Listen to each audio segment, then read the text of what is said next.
Hello people. Yeah, those are my boots. Just want you to see where I'm at here, if you can hear me. I'm on the shores of Lake Winnipesaukee.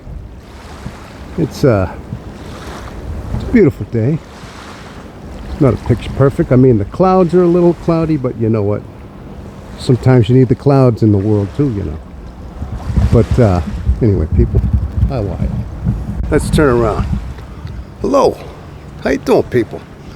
Good to see you again. I got some, I want to talk about something. All right? This is embracing your unique solitude. Now, people, a lot of times we think that solitaire and being isolated is a curse. Somehow it's a sentence. Sometimes we look at it as something to be, you know, almost dreaded in a sense, but it is not. People, your allegiance must change, your polarity must change from embracing your solitude, not as a sentence, as a curse, as something that you are going to be fined with for the rest of eternity. But it's your freedom. Yeah, it is your freedom. You may come to this realization someday that that is your greatest freedom in your life, is your solitude. And embracing who you are in your solitude is your greatest freedom. Yeah, well, so yes, okay, now people, a lot of times we call our solitude, as I said, like it's some kind of a sentence, but in a way that we're being blessed in a sense. We're being left alone for a reason. There's a certain number of us that are isolated in our mind, in our introversion, in our mind, that we have really more connection to than this outer world. This tangible world is not our world, people. This is not it. Our real world is our inner side. It's our spirit. It's our soul.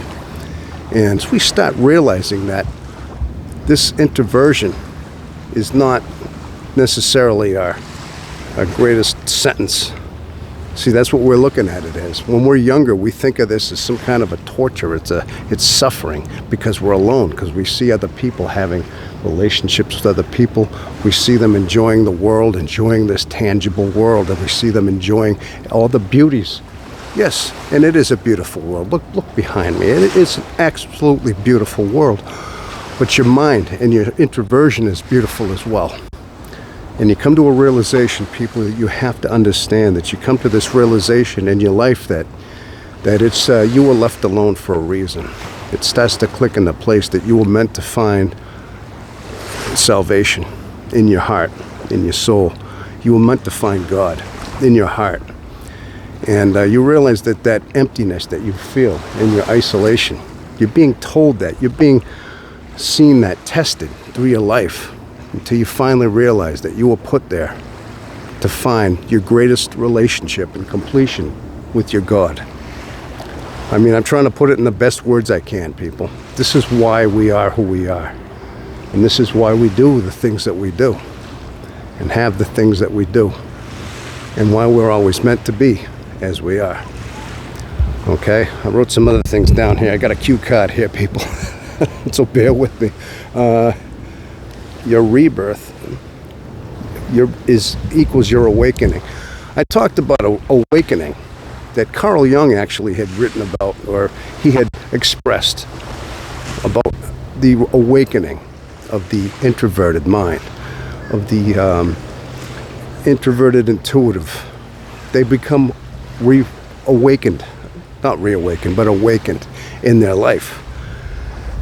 And this awakening is, in a sense, a rebirth. It's like being born again. Just as Jesus had said too, something about being reborn. It's an awakening that you discover.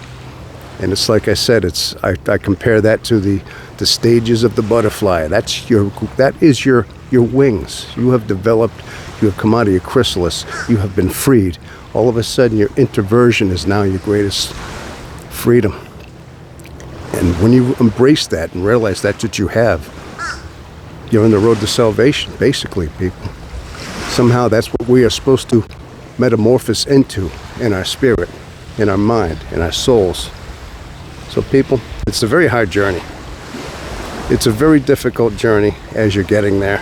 But as you look back you realize that all the suffering, all the emptinesses, all the trials and tribulations that you go through to get there all seem to make sense.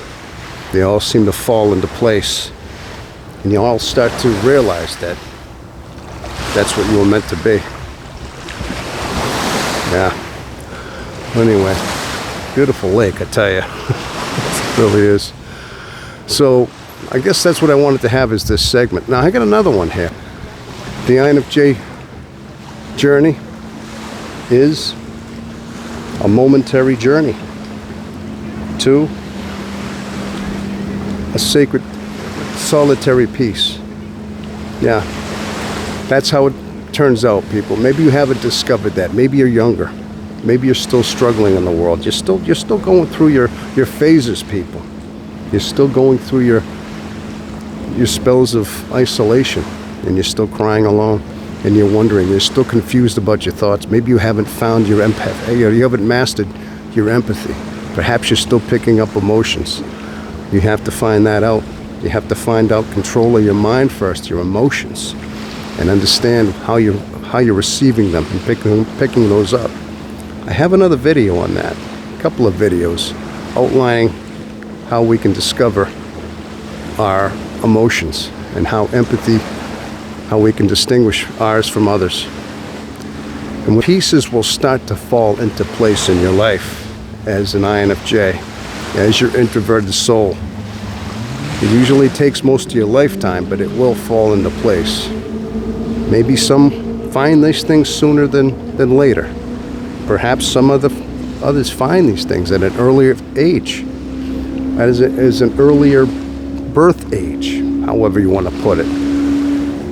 But either way, it is to be discovered. So, it is your greatest gift. My bottom line is solitude, solitary, is unique. We are have a unique solitude, people. We're all individually unique in what it is.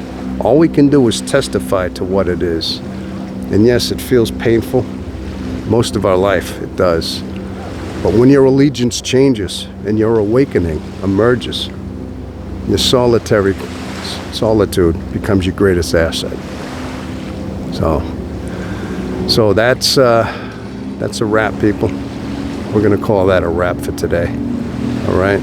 So as you know, as I say at the end of my videos, please subscribe to my channel and give me some thumbs up on this if you like this content. And again, just support me and support the channel, which is growing. So our safe haven, our INFJ safe haven, is able to flourish as it is and continue on. All right. Well, anyway, people, thank you so much. And until next time, have yourself a wonderful rest of your day.